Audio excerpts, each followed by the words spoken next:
अस्सलामु अलैकुम वरहमतुल्लाहि वबरकातुहू। प्यारे स्टूडेंट, अब तक अल्हम्दुलिल्लाह आप लोगों ने दिनियात 1, दिनियात 2 और पर्शियन, उर्दू, सोशल साइंस तमाम वीडियो को आपने देख लिया होगा। अगर नहीं देखा होगा तो आप हक में बहुत मुश्किल पड़ जाएंगे। आप मेरे चैनल उर्दू की अहमियत पर आइए और प्ले लिस्ट में तमाम वीडियो बिल्कुल नई अंदाज में पड़ी हुई है, जिसमें ऑब्जेक्टिव भी है, सब्जेक्टिव भी। उसको देखिए आप। तो ये आज जो आप देख रहे हैं ये दिनियात पार्ट 3 का वीडियो नंबर 3 है। हमने पार्ट 3 में वीडियो पार्ट 1 में, वीडियो पार्ट 2 में हमने तीन मसाइल को बहुत साफ लफ्ज़ों में समझाया है और दिनियात 3 में सिर्फ आपको मसाइल ही मिलेंगे। तो आज की वीडियो जो पार्ट 3 है आपको काफ़ी फायदा होगा। इसमें आपको हम 3 मसला सिखाएंगे।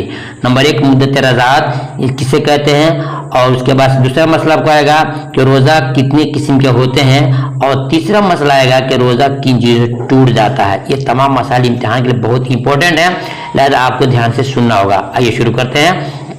और दूसरी गुजारिश है कि अगर आप मेरे चैनल पर पहली बार हैं तो चैनल को सब्सक्राइब कर लें। इंशाल्लाह इम्तिहान तक बहुत इंपॉर्टेंट खास वीडियो हम अपलोड करते रहेंगे। साथ में आपको इम्तिहान में कैसे आपको क्वेश्चन लिखना है, आपको आए चाहे नहीं है, कैसे आपको कॉपी को फिलअप करना है, वो तमाम टिप्स आपको मैं सिखाऊंगा। ठीक है, तो आइए वीडियो को शुरू करते हैं। सवाल में है कि मुद्दत रज़ात में इख्तिलाफ अइम्मा मा दलाइल तहरीर करें। ये आपको पहले सवाल समझना है स्टूडेंट। सवाल में समझिएगा, आपको दिखा दे रहा हूँ। मुद्दत रज़ात में इख्तिलाफ अइम्मा मा दलाइल तहरीर करें, मतलब है कि मुद्दत रज़ात बच्चे को जो हमारी माँ बहनें दूध पिलाती हैं, तो दूध पिलाने की मुद्दत क्या है। 1 साल पिलाना है बच्चों को दूध, 2 साल पिलाना है, 3 साल पिलाना है, 4 साल पिलाना है, कि हमेशा पिलाते रहना है, कि क्या पिलाना है, और फिर उसके बाद से उसकी दलील क्या है। ये आपसे पूछा जा रहा है कि मुद्दत रज़ात कहते हैं दूध पिलाने को, और मुद्दत को कहते हैं टाइमिंग को। और उलमा की इसमें क्या इख्तिलाफ है, कौन उलमा क्या कहते हैं, कौन इमाम क्या कहते हैं, ये आपको लिखना है इम्तिहान में। ठीक है, सवाल समझ हो गया। अब सुनिए, बच्चा के 2.5 बरस उम्र के अंदर सिर्फ 1 घूंट दूध पीने से रज़ात साबित होती है, क्योंकि इसे दूध पिलाने वाली का माँ हो जाना उसके शौहर का बाप होना साबित हो जाता है। मालूम है कि 2.5 साल के अंदर तक आप अपने बच्चे को दूध पिला रहे हैं। तो 2.5 साल का बच्चा अगर है, उससे कम का अगर बच्चा है, तो उसमें अगर किसी का दूध पी लिया तो वो पिलाने वाली उसकी खास माँ बन जाती है। उसके जितने बच्चे हैं सबके सब भाई बन जाते हैं। तो बच्चे के 2.5 बरस उम्र के अंदर सिर्फ दूध पिलाने, 1 घूंट भी दूध पिलाने से पिलाने वाली औरत माँ बन जाती है, उसके बच्चे क्या होते हैं, भाई बन जाते हैं। ठीक है, इमाम आजम अबू हनीफा के नजदीक रज़ात की मुद्दत 2 साल 6 महीने है, यानी कि 2.5 साल है। ठीक है, इमाम आजम अबू हनीफा रहमतुल्लाह अलैह के नजदीक मुद्दत रज़ात कितना है, 2 साल 6 महीने, 2 साल 6 महीने है। जबकि साहबैन इमाम यूसुफ, इमाम मोहम्मद के नजदीक मुद्दत रज़ात 2 बरस है, और यही कौल इमाम शाफई का भी है। मालूम होगा कि जितने उलमाए किराम हैं, इमाम साहब हैं, सबका कहना है कि 2 साल दूध पिलाने की मुद्दत है। तो 2 साल के अंदर में कोई बच्चा अगर माँ का दूध, किसी औरत का दूध पी लेता है तो उसकी रज़ात साबित होगी, यानी कि माँ बेटे का रिश्ता बन जाएगा। लेकिन 2 साल के बाद अगर पिलाती है कोई औरत किसी बच्चे को, तो माँ नहीं बनेगी, बस सिर्फ दूध पिलाने वाली एक माँ बनेगी।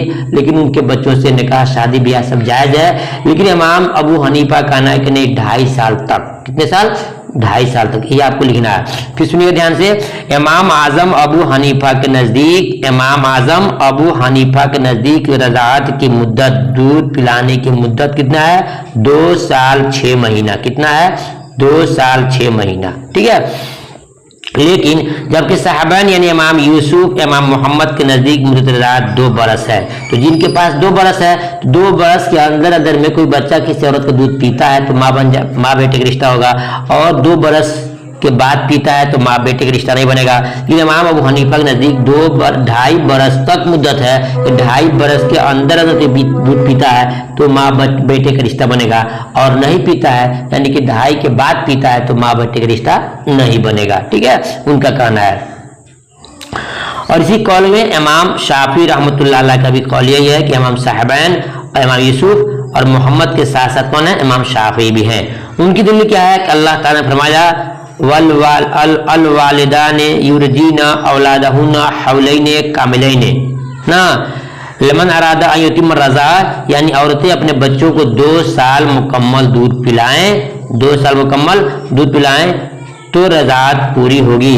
इसके मुआफिक हदीस भी है, ला रज़ा इल्ला फी हौलैन, यानी रज़ात नहीं मगर 2 सालों में। ये इन लोगों की दलील होगी कुरान के जरिए से और हदीस के जरिए से कि 2 साल ही मुद्दत रज़ात है। 2 साल के बाद अगर बच्चा दूध पीता है तो माँ बेटे का रिश्ता नहीं बनेगा, ये इन लोगों के नजदीक है। लेकिन इसके बरखिलाफ इमाम अबू हनीफा रहमतुल्लाह अलैह कहना है कि नहीं, 2.5 साल तक की मुद्दत है, यही आपको इम्तिहान में लिखना है।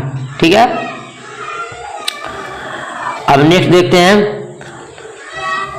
इमाम अबू हनीफा रहमतुल्लाह का दलील से है वह हमलहु व फसालहु लसलासुन शहरा कि शरात है कि हमल और रज़ात दोनों के लिए मुस्तकिल तौर पर 2.5 साल की मुद्दत है, इसलिए उन्होंने 2.5 साल की मुद्दत को तय किया है। यानी अपनी दलील दे रहे हैं कि नहीं, इमाम हनीफा कहते हैं कि नहीं, 2.5 साल तक दूध पिलाने की मुद्दत है। ठीक है, चलिए अब समझते हैं सवाल में कि रज़ात से क्या समझते हैं, मुद्दत रज़ात क्या है, उनसे किन किन लोगों के दरमियान निकाह हराम हो जाता है, बितफसील बयान कीजिए। यहाँ पर आ गया कि अगर आपके बच्चे को किसी औरत ने दूध पिला दिया तो उन दोनों में रिश्ता क्या हो जाएगा और कैसे कैसे आगे मसला आएगा।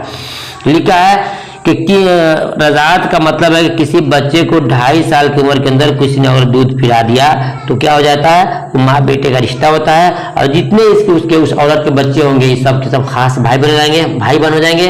अगर शादी करने की बात आएगी तो दोनों में शादी और निकाह नहीं हो सकता है। ठीक है, ये मसाला हो गया। चलिए अब नेक्स्ट देखते हैं दूसरा मसला, रोजे के अक़साम।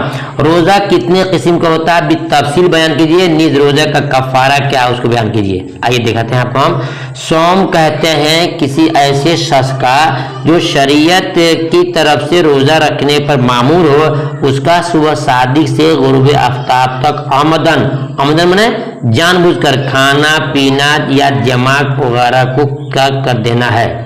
मालूम हुआ रोजा किसे कहते हैं, सौम के माना होता है रोजा, सौम के माना होता है रोजा, याद रखिएगा, सौम के माना रोजा। किसे कहते हैं कि सुबह सादिक से लेकर के गुरूब आफ्ताब तक, यानी कि फजर की नमाज से जो पहले अजान से पहले होती है उस वक्त से लेकर के सूरज डूबने तक 4 चीजों से रुकना है, खाना पीना जमा और लहो लाइब से। तो खाना पीना आप समझ रहे हैं, जमा नहीं समझते हैं। जमा कहते हैं कि औरत के साथ हम बिस्तरी करने से इन 3 चीजों से रुके रहने का नाम क्या है, रोजा है। ठीक है, रोजा कितनी किस्म होती है, सो जानिए। रोजा की 3 किस्में हैं। कितनी है, 3 किस्में हैं। एक फर्ज है, एक वाजिब है और एक नफिल है। नंबर 1 फर्ज, दूसरा वाजिब और तीसरा नफिल है। 3 किस्म का रोजा होता है। रमजान के रोजे फर्ज है, नजर या कफारे के रोजे वाजिब है, इनके अलावा जो भी रोजे हैं वो नफिल कहलाते हैं। फर्ज और वाजिब जब कज़ा हो जाए तो उनका अदा करना भी फर्ज वाजिब हो जाता है और नफिल रोजे तोड़ दे तो उसकी कज़ा भी वाजिब हो जाती है। ये आपके मसला है जो जान लेना इम्तिहान में बहुत इंपॉर्टेंट है। ठीक है, अब देखते हैं कि रोजा किन चीजों से फासिद हो जाता है। फासिद माने टूट जाता है, खराब हो जाता है, ये आपको जानना है। और कफारा वाजिब होता है, सुनिएगा, जिसने बहालत रोजा यानी रोजे की हालत में, जिसने बहालत रोजा यानी रोजे की हालत में। फिर उसमें एक सवाल में क्या है, सवाल में है कि रोजा किन चीजों से टूट जाता है। फासिद माने टूट जाता है। रोजा किन चीजों से, सवाल देखिए, पहले सवाल समझेंगे तो फायदा होगा। रोजा किन चीजों से फासिद हो जाता है, फासिद माने टूट जाता है, और कफारा यानी कि उसका दंड वाजिब हो जाता है, इसको जानना है। तो जिसने बहालत रोजा यानी रोजे की हालत में आगे या पीछे के मकाम में जमा किया, आगे या पीछे मकाम में जमा किया मतलब कि जो हमारे शर्मगाह है उसमें किसी भी आगे या पीछे अगर किसी औरत ने मर्द से या जमा कराया तो कहा या कसदन या हो या तो नहीं काम सोबत करा, हम बिस्तरी किया आगे या पीछे, या कसदन खाना खाया, पानी पिया, या पसना लगवाया, या गुमान किया कि रोजा टूट गया है और कसदन खा लिया, तो इन चीज़ों से रोजा फासिद हो जाता है। कौन कौन? काम कराने से यानी हम बिस्तरी कराने से, और पसना लगवाने से, और ये गुमान कर लिया कि मेरा टूट गया रोजा, किसी भी वैसे काम कर लिया जिसे लगता है कि टूट गया, फिर जानबूझ कर खाना खा लिया, तो इन चीज़ों से क्या होता है, हमारा रोजा टूट जाता है और इस पर कज़ा के साथ साथ कफारा भी देना पड़ता है। ये काम आपने कर लिया, इनके हम बिस्तरी कर लिया, जमा कर लिया या जानबूझ करके खाना खा लिया, इन सूरतों में आपको रोजा का दंड देना पड़ता है। ठीक है, रोजा रखने के साथ साथ आपको कफारा भी देना पड़ेगा। ठीक है, ये आपको मसाला हो गया कि रोजा किन चीज़ों से टूट जाता है कि रोजा रखने के बाद से खाने पीने या जमा करने से या जानबूझ के कोई ऐसा काम कर देने से जिससे रोजा टूट जाता है, तो आपका रोजा वहां से टूट जाता है। ठीक है, और उसके बाद से इंशाल्लाह फिर मिलते हैं दूसरी वीडियो में। ऐसे तो 3 और मसाले करके हर वीडियो आपको 3 से 4 मसाले आएंगे ताकि आप आसानी से उसको आप समझ सको। तब तक के अल्लाह हाफिज।